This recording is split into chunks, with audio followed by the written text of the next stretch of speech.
The jury has reached the verdict, and it is damning. This report of the Intergovernmental Panel on Climate Change is a litany of broken climate promises.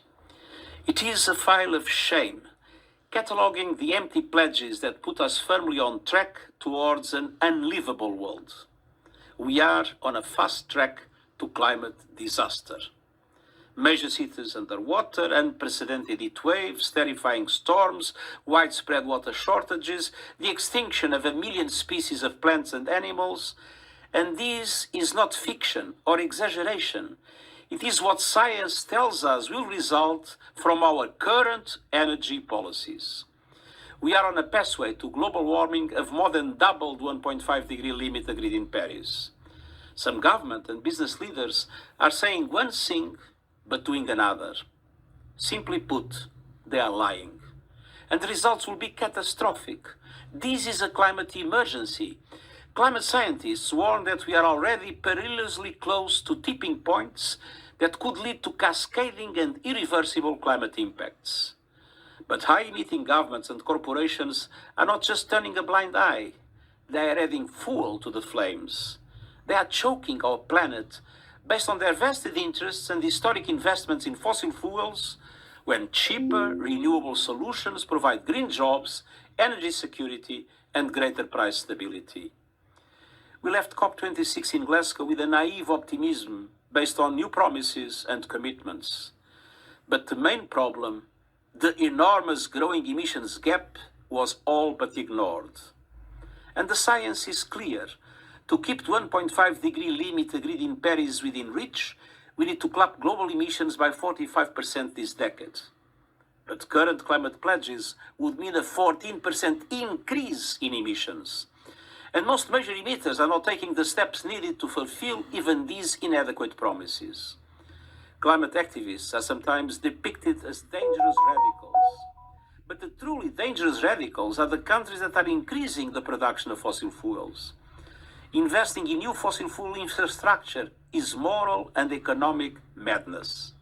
Such investments will soon be stranded assets, a blot on the landscape and a blight on investment portfolios. But it doesn't have to be this way. Today's report is focused on mitigation, cutting emissions. It sets out viable, financially sound options in every sector that can keep the possibility of limiting warming to 1.5 degrees alive. First and foremost, we must triple the speed of the shift to renewable energy. And that means moving investments and subsidies from fossil fuels to renewables now. In most cases, renewables are already far cheaper. It means governments ending the funding of coal, not just abroad, but at home. And it means climate coalitions made out of developed countries, multilateral development banks, private financial institutions, and corporations with adequate technologies supporting major emerging economies in making this shift. It means protecting forests and ecosystems as powerful climate solutions. It means rapid progress in reducing methane emissions.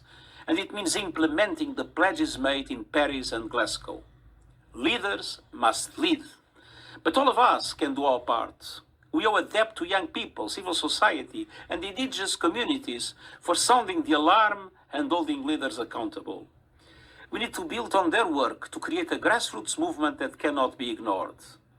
If you live in a big city, a rural area, or a small island state, if you invest in the stock market, if you care about justice and our children's future, I am appealing directly to you. Demand that renewable energy is introduced now at speed and at scale. Demand an end to coal-fired power. Demand an end to all fossil fuel subsidies. Today's report comes at a time of global turbulence. Inequalities are at unprecedented levels. The recovery from the COVID-19 pandemic is scandalously uneven. Inflation is rising, and the war in Ukraine is causing food and energy prices to skyrocket. But increasing fossil fuel production will only make matters worse. Choices made by countries now will make or break the commitment to 1.5 degrees. A shift to renewables will mend our broken global energy mix and offer hope to millions of people suffering climate impacts today. Climate promises and plans must be turned into reality and action now. It's time to stop burning our planet and start investing in the abundant renewable energy all around us.